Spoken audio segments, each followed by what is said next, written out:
My parents sat me down and told me to give my apartment to my sister as a wedding gift. I said no. They brought in lawyers and even showed up with a moving truck. So I went to court and got a restraining order. Here I am at 2 a.m. staring at my laptop screen and wondering if I'm losing my mind or if my family has completely lost theirs. I'm Henry 30, and I've worked for everything I have. I'm a software engineer who started coding at 15, worked through college, lived on ramen and hope for years, and finally landed a position at a major tech company 4 years ago. 2 years ago, I achieved what felt like the impossible. I bought my own apartment in downtown Seattle. It's not massive, but it's mine. 2 bedrooms, modern kitchen, city views, walking distance to work. The mortgage payments are hefty, but I budget carefully and I'm proud of what I've accomplished. My younger sister, Scarlett, 26, announced her engagement 6 months ago to her boyfriend, Marcus. I was genuinely happy for her. She's a sweet person, works as a kindergarten teacher, and Marcus seems decent enough, though he's been between careers for the 18 months they've been together. The wedding is planned for next spring. Last Sunday, my parents William and Eleanor invited me over for what they called a family discussion about Scarlett's future. I assumed they wanted to talk about wedding planning or maybe discuss splitting costs. I brought a nice bottle of wine and showed up ready to be the supportive big brother. The conversation started normally enough. We sat in the living room where I'd opened Christmas presents as a kid, where I'd announced my college acceptance, where I told them about my first real job. My dad cleared his throat in that way he does before board meetings. He's a regional bank manager. And my mom sat with her hands folded, wearing what I call her serious church lady expression. Henry, my father, began, "You know how much we value family in this household." I nodded, taking a sip of wine. "Of course, Dad.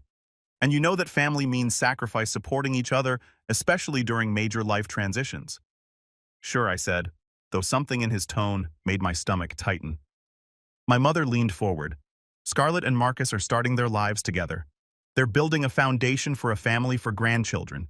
She smiled at that last word like she'd already picked out nursery colors. "That's great," I said carefully. "I'm happy for them. The thing is," my father continued, adjusting his glasses, "they're facing the same housing market you faced.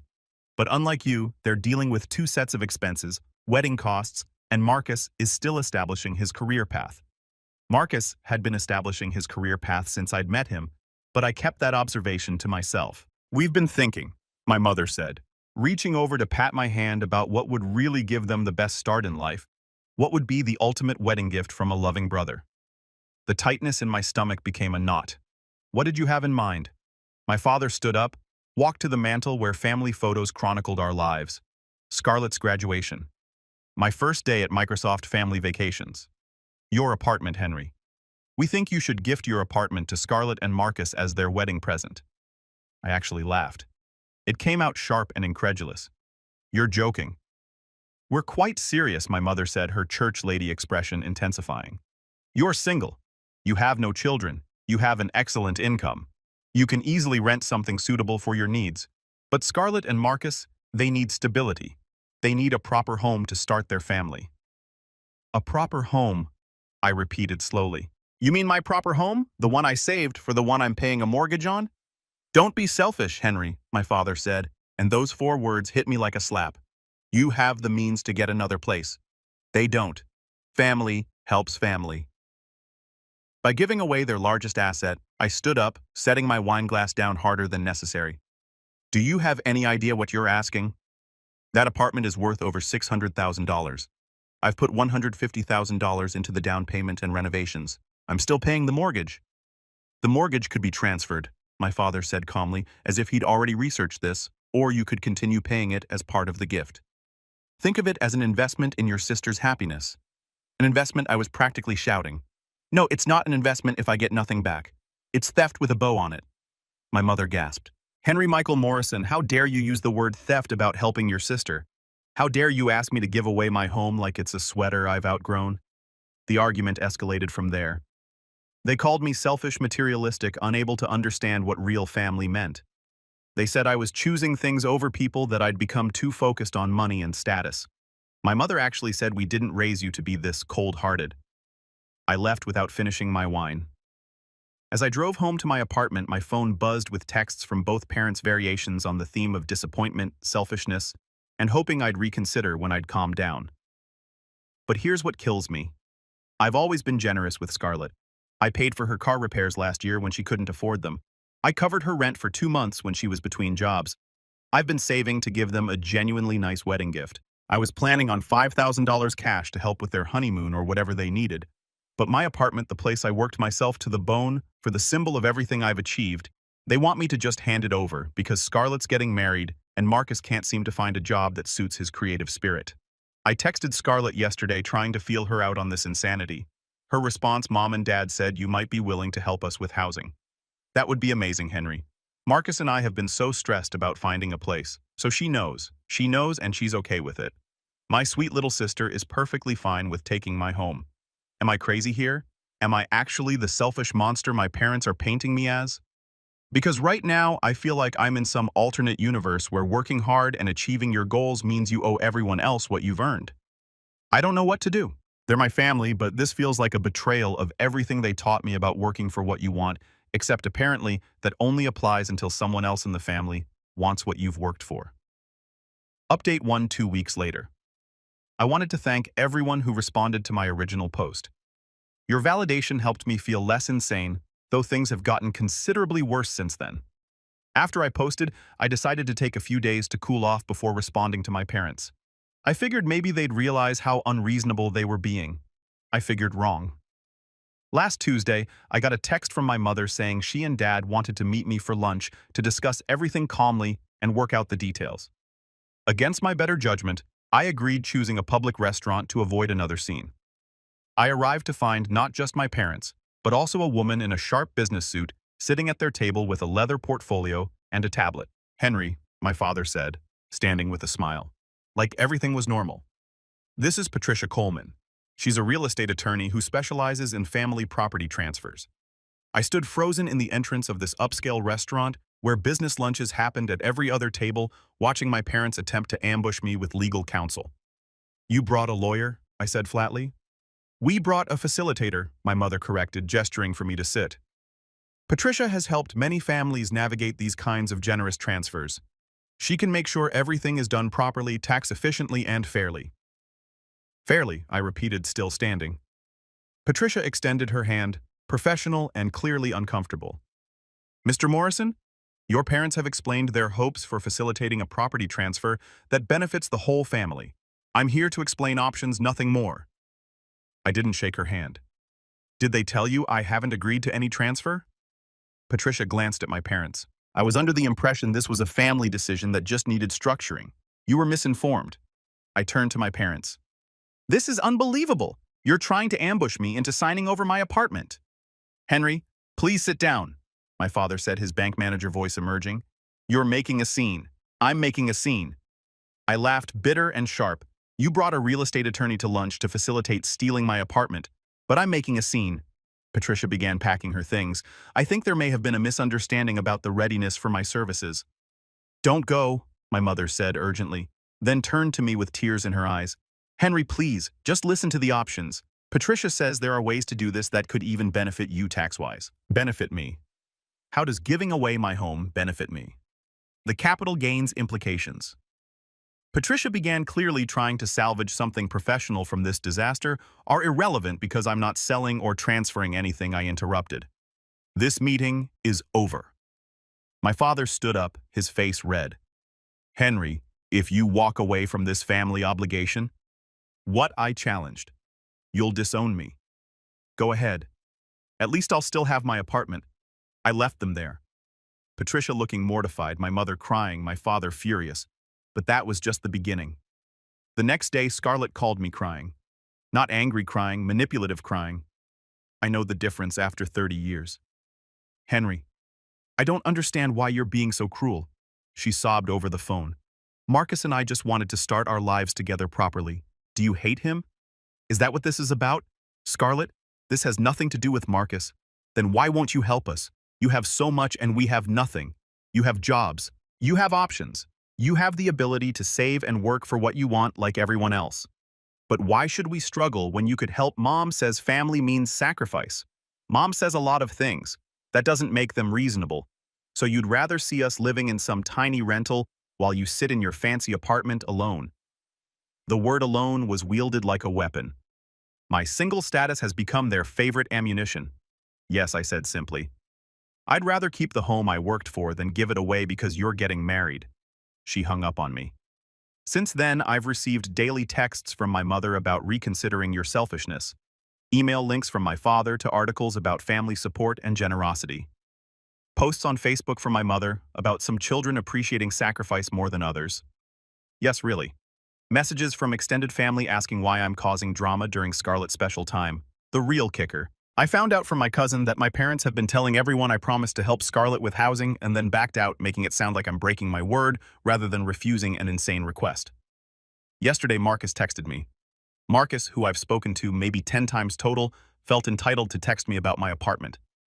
Hey man, I know things are tense, but I wanted you to know that Scarlett and I would take amazing care of your place.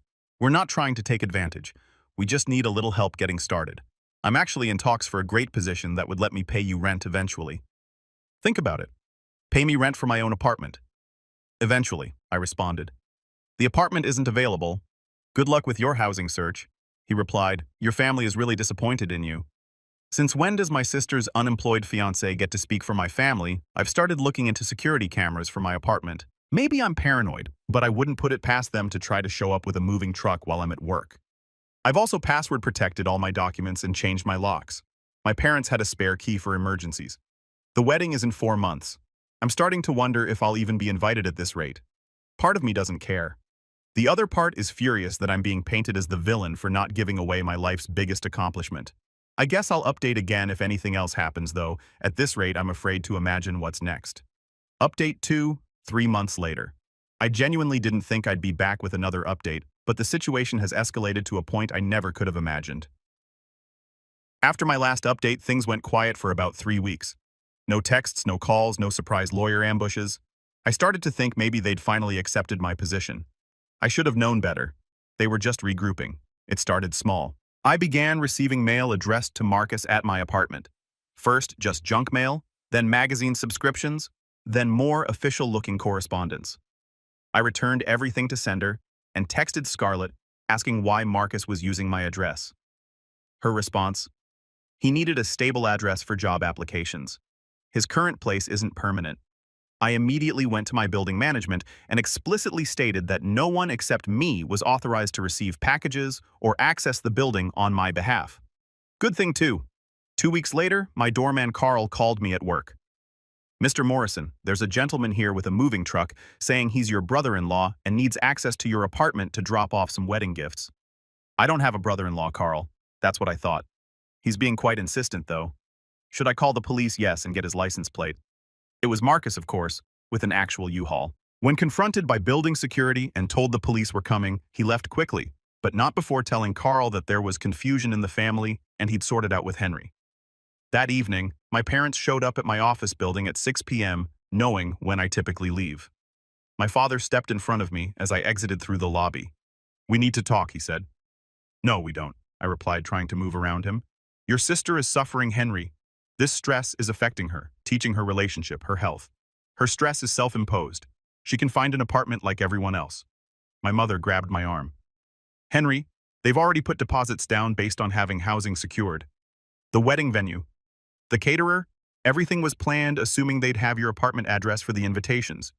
You mean you all spent money you don't have based on stealing my apartment? It's not stealing when it's family. It is literally stealing. You're trying to take my property without my consent. A security guard from my building approached. Everything okay, Mr. Morrison? No, I said. These people are harassing me. Please escort them out. The look my mother gave me as security guided them away was pure venom. But here's where it gets truly insane. Last week, I came home to find my doorman looking concerned. Mr. Morrison, your sister was here earlier. She said she'd left something in your apartment from when she visited last and needed to get it. I told her she wasn't on the authorized list and she became quite upset. Did she say what she'd supposedly left? Her wedding planning binder, apparently. She said it had all her vendor contracts. I'd never had Scarlett over with any wedding binder. This was an attempt to gain access. Then 2 days ago, the real bombshell dropped. I received a formal letter from a law firm, not Patricia Coleman, but a different one. The letter informed me that my parents were exploring legal options regarding the equitable distribution of family assets and potential constructive trust claims on my apartment on the grounds that they had provided me with advantages during my childhood and education that Scarlett didn't receive, creating an inequitable family situation that should be remedied. Their claimed advantages. 1. They paid for my coding camp when I was 15, $3,000. 2. They let me live at home for 6 months after college while I job searched. Estimated value $6,000. 3. They gave me a car when I graduated, a 10-year-old Honda worth maybe $4,000. Total advantage $13,000 if you're generous with the math. Value of apartment, they want $600,000 plus. I immediately hired my own attorney, Catherine Chen, a friend from college who specializes in property law. Her response after reviewing everything: "This is legally nonsensical, but that doesn't mean they can't make your life hell trying." She sent a cease and desist letter and made it clear that any further harassment would result in a restraining order. She also discovered something interesting. Marcus has been telling people he's about to close on a downtown property and has been using my apartment's address on job applications, listing it as his upcoming residence. The wedding is now in 6 weeks. I haven't received an invitation, though I heard from my cousin that they're still planning for 150 guests at a venue that costs $15,000. Money they apparently have for a party, but not for housing. Yesterday was the final straw. I got a call from my mortgage company asking about the additional party requesting to be added to the mortgage. Someone had called claiming to be acting on my behalf to add Marcus to my mortgage, complete with his social security number and financial information. That's fraud. Actual prosecutable fraud. Catherine is now working with the police to file charges. I've also installed security cameras inside my apartment, changed banks, put a freeze on my credit, and I'm considering filing for a restraining order against all of them. My cousin Lisa, the only sane family member, apparently called me last night. "You know your parents took out a home equity loan, right? What, $50,000? Mom told my mom it was for Scarlett's wedding and getting the kids properly settled. They borrowed against their house to pay for a wedding, assuming they'd guilt me into providing the housing. I'm done. Completely, utterly done. They've crossed from unreasonable to potentially criminal. Catherine says I have grounds for harassment charges and Marcus's mortgage fraud attempt could lead to serious consequences. I'm not going to the wedding, obviously. I'm considering moving just to get away from all of them. Maybe accepting that transfer to the Austin office I've been offered. Family is supposed to be about love and support, not theft and manipulation. I worked for everything I have. I helped when I could, but somehow that made me the villain in their story. The selfish brother who wouldn't sacrifice his home for his sister's happiness. The thing is, I would have helped them, given them the $5,000 wedding gift. Maybe even helped with a security deposit somewhere. But they didn't want help. They wanted everything. And now they're getting nothing. Final update. 1 month after the wedding, this will be my final update on this situation. The wedding has happened, the dust has settled, and I finally have closure, though not in any way I could have predicted. First, yes, Marcus is facing fraud charges. After he attempted to add himself to my mortgage, the investigation uncovered that he'd also applied for credit cards using my address and a slightly modified version of my social security number, off by 1 digit, which he's claiming was a typo. My attorney, Catherine, has been brilliant, and the DA's office is taking it seriously. The restraining orders were granted 2 weeks before the wedding. My parents, Scarlett and Marcus, are all prohibited from coming within 500 feet of me, my home, or my workplace. The judge was particularly unsympathetic when he saw the evidence of the attempted legal manipulation and the fraudulent mortgage application. The wedding still happened. From what I heard from cousin Lisa, who attended and has been my only source of family information, it was a smaller affair than planned, maybe 50 people instead of 150. The venue was changed to my parents' church, and the reception was in the church hall. Apparently, the original venue wouldn't refund the deposit, but they also wouldn't host without full payment, which my parents couldn't make after their home equity loan fell through due to the fraud investigation. Here's where it gets interesting. 3 days after the wedding, Lisa called me laughing so hard she could barely speak. "You're not going to believe this," she gasped. "Marcus got arrested at the airport for the fraud number." Well, yes, but that's not why they were at the airport. He was trying to leave for their honeymoon with his other wife. I nearly dropped my phone. His what? Turns out Marcus has been married for 3 years to a woman named Jennifer who lives in Portland. She'd been trying to track him down for months because he'd cleaned out their joint account and disappeared. She'd hired a private investigator who traced him to our city just in time for the wedding. Jennifer showed up at the reception with a PI and a police officer. According to Lisa, she walked in during a father-daughter dance, marched up to the head table and announced, "That's my husband." The chaos was immediate. Marcus tried to run, but was tackled by Jennifer's PI in the church parking lot. Scarlett fainted. actually fainted. My mother screamed that Jennifer was lying, that I probably hired her to ruin the wedding because everything is my fault apparently.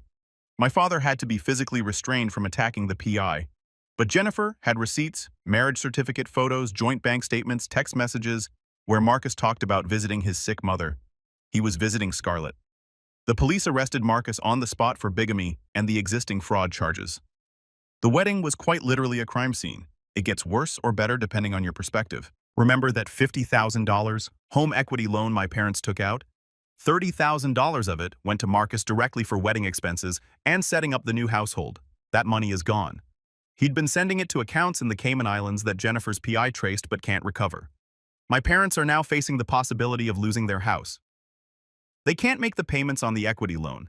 Their retirement savings went to Scarlett's wedding that wasn't, and they're both too proud to declare bankruptcy. Scarlett had a complete breakdown. She's been staying with my parents, hasn't returned to work, and according to Lisa, spends most of her time crying or rage posting on Facebook about fake family and betrayal. The irony of her using those words isn't lost on me. Last week, I received a letter from my mother, not an email or text, an actual handwritten letter. It was 6 pages of blame accusations and twisted logic. I had driven Marcus to desperation by not providing housing. I had probably known about his marriage and said nothing. I had destroyed the family with my selfishness. I had won, and she hoped I was happy. At the very end, almost as an afterthought, she wrote, "We'll need to sell the house. If you have any family loyalty left, you'll help us with somewhere to stay." They wanted my apartment, after all, just for themselves now, instead of for Scarlett and Marcus. I didn't respond. Yesterday, Catherine called with news. Marcus took a plea deal, 18 months in prison for fraud bigamy charges to be handled in Portland. He also has to pay restitution, though good luck getting blood from that stone. But here's the final twist. This morning, I got a call from William, not Dad. William. He was calling from his office. "I need you to know something," he said, his voice flat and tired. "We're getting divorced." What, your mother and I? She knew. Eleanor knew about Marcus's marriage. She found out a month before the wedding. She thought if they just got married quickly enough, the paperwork would sort itself out. She convinced me to take out that loan to push you harder for the apartment, all while knowing. I was speechless. "I'm not calling for sympathy," he continued. "I participated in trying to take your home. I was weak and wrong, but I thought you should know the truth. Your mother corrupted this entire family with her favoritism towards Scarlett, and I let her." "Why are you telling me this?" "Because I'm moving to Chicago. My brother has a job for me there. I wanted you to know that one parent at least recognizes what we did to you was unconscionable." He hung up without saying goodbye. So that's where it ends. My family imploded completely. My sister married a bigamist con artist. My parents are divorcing and losing their house. Marcus is going to prison, and I'm sitting in my apartment watching the sunset over the city, feeling oddly empty. I didn't want this. I just wanted to keep what I'd worked for. I wanted boundaries and respect. Instead, I got a family destroyed by their own greed and manipulation. Catherine says I should feel vindicated. Lisa says karma worked overtime. My therapist, yes, I started seeing one, says it's okay to grieve the family I thought I had, while being relieved about escaping the family I actually had. Next month, I'm taking that transfer to Austin. New city, new start. No one who knows this insane story. I'm keeping the apartment here as a rental. It'll be nice passive income. And despite everything, I earned it. To everyone who said I was right to stand my ground, thank you. To those who said family isn't always blood, you're right. To those who warned me it would escalate, you called it. Sometimes the price of keeping what's yours is losing people who never really valued you in the first place. It's a lonely victory, but it's still a victory. I'm done updating now, time to move forward. Reflection. Looking back on everything that happened, I still sometimes wake up wondering if it was all some fever dream. How did a simple no to an outrageous request spiral into bigamy, fraud, divorce, and complete family destruction? The truth is, it didn't spiral. It revealed. The entitlement, manipulation, and favoritism were always there. My success just brought them to the surface. I learned that some people see your accomplishments not as inspiration, but as opportunity. They see what you've built not as something to admire, but something to take. And sometimes, those people share your DNA. I also learned that standing your ground isn't selfish. It's self-preservation. Every person who called me selfish was someone who wanted to benefit from my sacrifice. Every accusation of greed came from someone who wanted what I had earned. The apartment is quiet now. No surprise visits, no angry texts, No legal threats, just me and the life I built for myself. Some would call it lonely. I call it peaceful. My new team in Austin starts next month. I've already found a great property manager for the Seattle apartment. The rental income will actually help me qualify for another mortgage, eventually something that would have been impossible if I'd given it away. Cousin Lisa visited last week. She brought wine and gossip from what remains of the family.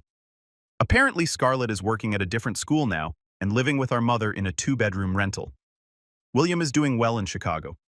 Marcus's first wife, Jennifer, actually reached out to thank me for inadvertently helping her find him. You know, Lisa said, sitting on my balcony overlooking the city, everyone always said Scarlett was the sweet one, and you were the difficult one. And now they see what sweet looks like when it doesn't get what it wants. I thought a lot about what family means now. It's not blood or obligation or sacrifice without reciprocity. It's the people who celebrate your successes without calculating what it means for them. It's the ones who offer help without keeping score. It's the voices that say, I'm proud of you without adding but.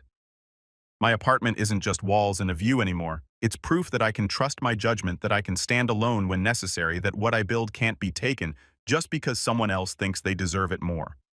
The wedding gift I'd saved for that $5,000. I donated it to a financial literacy program for young adults. Maybe it'll help someone else buy their first home and keep it. To anyone facing similar pressure, your achievements are yours. Your success doesn't create obligation. No is a complete sentence. And family that threatens to fall apart if you don't sacrifice everything was never stable to begin with. Sometimes, the best gift you can give yourself is the strength to disappoint people who expect you to set yourself on fire to keep them warm. I'm Henry Morrison. I'm 30 years old. I own my own apartment, and that's exactly how it should be.